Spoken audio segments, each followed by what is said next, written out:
Fai meia Samoa I whangunga lei nei Taeao a malonso I fua lange mama. Aule I ana fai vai fe aule nei aso se mua on tātou atu I le tua. Ano no mnua ia tātou fe aule nei aso.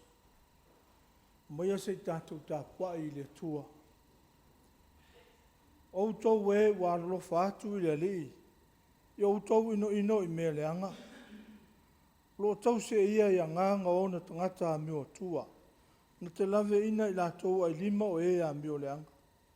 O lulu ina al man malama mo le a mio tonu. O lulu ina fo I oli oli o e o loto wha maoni. O tau e wa mio tonu I o tau Fiafia I le li. E o tau vi pe a mana tua lona pa ia. Tātou talo mo le a nganga pa ia. E lia lo mātou tua, whaafitai alofa, o whaafitai angane lei, lau fio ina ua e mōria maili soi fuole, o lo watunu, so mātou watunu o Samoa, I le nei Taeao fau. E whaalinga lo lava tausi tele mai, lo mātou ola e leo noa, wa o lava o le tua o le whaapungai o le ola. Wa whaasifo lo whanau le Tapuaiga I le nei Taeao. Au mātou pulu na watu I lau fio mai ane lo lava ngang pa ia. O ia lava e tonu wai nei sauninga. Pa iei wai nei sauninga I se vi inga o lo suafa. E ala lava ia Yesu ke riso la mātou tutalo. Amen.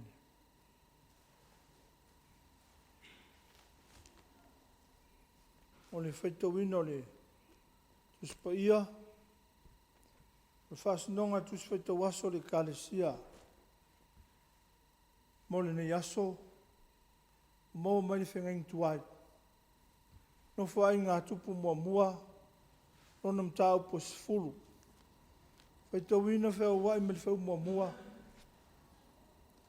Whangata le whau pe valu. O te whaitawina. Pa whonga maia niso a whiong pa ia alo tātua tua. Si mai le taua e Filistia ia Israelu. On so sola leo tangata Israelu ai luma o Filistia. Pa u la tau le maunga o ki le poa o manua. O tui tau Filistia ia Saulo o na atali. O a fasiotia e Filistia o na tana. Pa apina tapa, makisua o atali o Saulo. O mafa le taua ia Saulo. Wa mau atu o ia tangata whanwhanau, o wa manua o ia ie na whanwhana. O na whai atu leo Saulo ilo na soa tau, nā toa e ia lau pelu, matutu I mai ia Taeao. Ne io mai nā tangata le perito me ina, a whaaleanga mai ia Taeao. A ua le mawhailo na soa tau, a wawa tele lo na fefe, na tangwai leo Saulo le pelu, whaapau I ona lunga. O vailon so atau o oti Saulo, o na whaapau fo I lea o ia I lunga o pelu o oti ai. O lea o oti ai Saulo mo na atali e to tolu, malona ai nga uma, o oti whaatas. Ia vaaitanga tau Israel uma, o vaaitanga tau Israel uma sa I vanu, o so sola I la tau ma o oti Saulo, mo na atali. On tia ai lea I lātou a lātou ai ma so sola I lātou. No mai lea o Filistia mana nofo ai. Whamanuia le tuai. Lātou whaitau whaalongo iniso a nā whionga pa ia. Ma ia tu mawatu ia te ia lona lava vi inga. Eo I whaavavau lava. Amen. Nei mafu whaunga whale nganga. Tu sori whaitaunga nei Taeao. le launga foi le suafa malo le tua tu tas pa ia, le tua le tama, ma le alo ma le nganga pa ia. Amen. O maon tua ma le tusin whaitawina no foi ngā tupu mua, ronam tau po sifulu, filfilia le foi ue wha, e whai mamtua, o lau tu e whaitawina. Nā whai atu leo saulo lon so atau. Nā toa e ia lau pelu matutui mai a tau.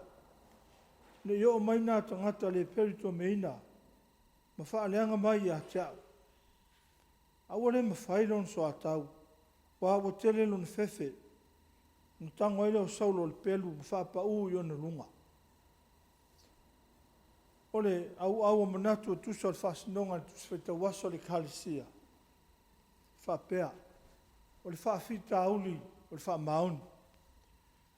O le whaafita auli, o le wha maun. Leupu moni lava e le asa tātou tamu whainga. A whaafita auli e te tupu ai. O mea lava i e te tupu mai alia e tono soifuanga. Tātou wola ai le nei lalolangi. E le asa ma whaafita auli. A tupu fo e la whaafita auli. E mo mia on tātou soalo pule me fitu nai. Ini awala e fo i ai nei whawhitau. Aina ngona fo il polpole vale o nisi. Ma le mautonu. Mai uai ne whaia se wha i unga e le tala whengai. O le tala nse o tātou whaitau ai mai tuna whainga tupu mua. O le tala il toila le popo o Israel. I le taua ma Filistia. O le taua na taitaina e saulo mo na atali e totolu. Ma o le taua fu elena mali wai o na atali e totolu ma saulo le tupu o Israel. O mafa le taua ia saulo. O manua o ia, o manua tinga aina. Iu ale au whanawhana u. Mantua fu i saulo nei. Na feta le ai le atua e ala ia Samuel lana perfeta. Whai a saulo i e whasi o tia le tupu Amerika ma ona tangata uma. Mantua foi Amerika na whaasasau na lau ele. Na le uia Israelu mai lana malanga me ekupito. Wa musu o le mwhai lava tu watu se avanoa. A o le pola inga ale tua lana whetalenga ias. Ia saulo e ala atu e Samuel. Wha umatia le tupu o Amerika maona tangata uma. Wha umatia me uma o na lau ele mo na lau whanua. Lona te mau ainga o na lau manu. Ma me uma lava.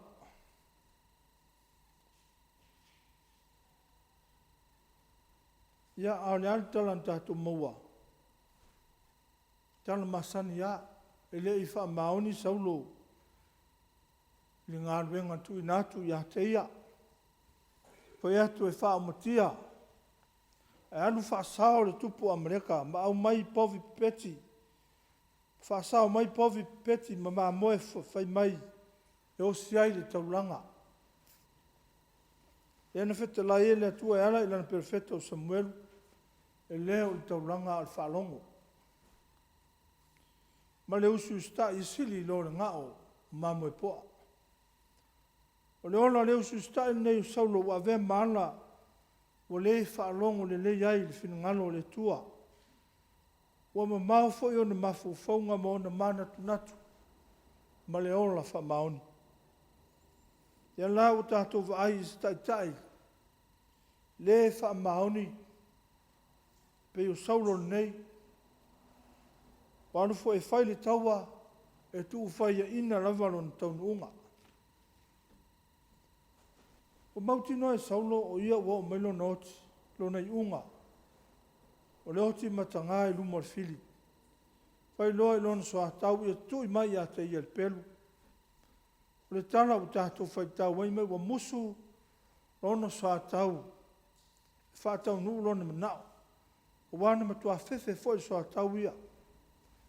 A tono lona whaamaoni lava i lo la vā ma lona matai le tupu. O le whai ai. O le mawhai lava le popole o Saulo ne i ta alo le au Filistia e lon tino. Le au whasi oti lava o ia i a te ia lava. O Maria lava e oti. Ai awane i pai mai se lima o fili i a te ia. O va Yesu a tau ia. O muli atu ai mai ia i whaavali valea o Saulo. A whai lava o Saulo le wha maoni i le vā ma le ali. Rona i unga lava o le oti. O le whaafo i lea Samoa e le atunu pele. O le whaafita huli o le wha maoni. O le wha maoni. O le unga fo i lea o so se tangata o la pelo ma le wha maoni. O ngalo ia Saulo o le wha maoni o se winga le lei. Mai sauni e fo i le tua mea le lei mo ia i se aso. Pa ia o Samoa le atunu pele. O le nau e ala usu. I o whaiva mo tiute. I lau ngā ruenga i le nei Taeao. O le whaamanatu o le tala le lei usoe. Tua whaafine o nai te māma tinafo. I tautua nā i whaia me umai. I whaamaon. E pau lava lea i e mantua. Le upo nei Taeao. Le whaafita ule o le whaamaon. O le whaamaon. I taunga mao ma le whaamaoni. Wale upo moni usoe. E pu e ai o e whaafita uli. Ma mea mata ngā e se aso. Rona winga i a so ese mai whaafita uli. O le ona le whaamaoni. O Yesu ke riso le li whaamaoni lava ia. E ui ina samariu ono tangata leanga ma le lea lorofa. Aina toi whaatuino ia e lon tamā. Le tua pule ao. Ne ia manino lana pule ao. Ma ia whaaria ai le whaamaoni o le tua. Lo taola whaatutua. I le te tai a te ia o se mea leanga. Po se tau whaase se. Wao le tua me o tonu. Ma le whaamaoni la vaia. Amen. Tātou pese li inga o le tua. Se lau lua se fumalua.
tātou te tālo. Tātou ifo ma te tālo i le tua.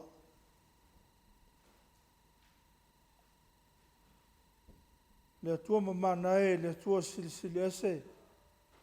Le tua lava lau fio le whaapungai o lo mātou ola. O e whaangua lo watunu. Ne ia la wha i whi au masani. Lava singa ese o le ne aso. Au whaafitai wa e te pena mai saunia le ola mo utangata. Ai asa moa lo watunu. A fua mai o na taitai. O le pule o lava i seo pito iti. Mo ona tangata lau tele. Whaafitai lau tau singang le leili pong saa. Wa mou mali atu. Mātou toi vaia lau la waso mai. O le man malama le ola o lau fio. Na ia toi wha wau le ola o me uma. O lau fuafuanga pa ia na e whaia lau pule. Ai ala tangata na e whaia lau whatusa.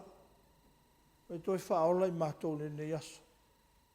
Whaafitai te mai, a wau lau lava pule ang le lei. O whaalia i foi. La me o tonu, ma le wha maoni o lau fio. E oso pea no la. E tupu pea le ola o le malos. A walo o soifua oe le atua o le whaapungai o lo mātou ola. E lele ia o mātou whaafitai i le ola o ea mai. O le malosi, whaatau nu wai o whiau o la singa ma tiu te uma o le awhia ngai eilo o tunu. O mātou pulunau nau ilo o whia mai lele ia. Ma ia anga le lei atu. I le soifua ngā lulue o lo tunu.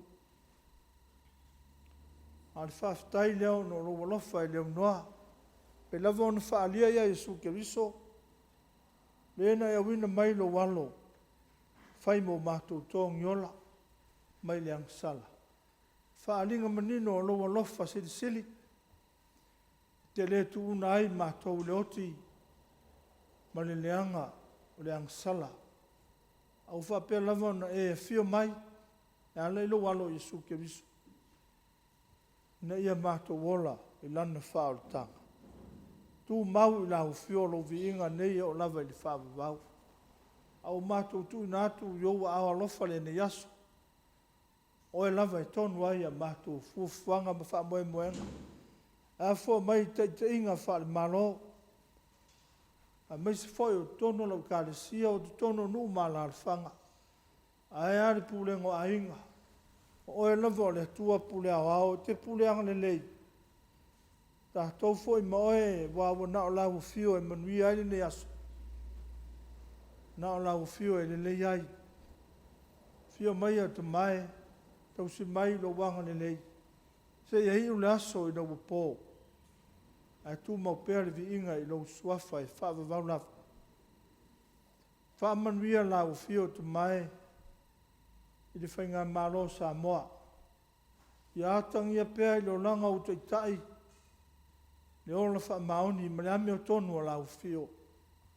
Ta inga, o le tautua foi, ma le ngāru rue. Le nofo amta ngā ruenga. E ala mai o na te tai.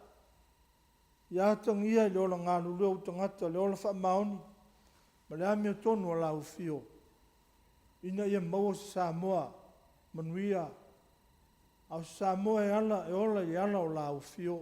A SAVAI'I i ala o lau fio. E manui ai, matau ai, manu, wha moe moenga uma. Roa tunu. Ulenga foi, tono le kālesia, mana ngaruang whai. E tū pēr lo malo, maola lo whinngalo. E wa lua i le poto sa la lau al tangata. Le langi, le sa ilinga al tangata. Wa le poto sili ese o lau fio. Whaalia ia Jesu Keriso. Lo mātou o le tanga lea. Lele ie. Tau si mai se i hiu ne yaso. I nau pō. Tu ma watu le vi inga i lo suafa. Au mātou tu e mana o lava le te mai. Wa lava o mātou se mang sala. Wa lava tu maanga o le tu sai lau whanau. Ma lo mātou o langa le anga tonu. Ma lo lava whina ngalo alofa. Wha pale mai lo wanga le lei. mangalo mātou uma le totu pa ia o Iesu ke riso. Le li ilo mātou whaola, le mafutanga tu mau pēr malau fio. Nei mai o lava ili whaavavau lava. Amen.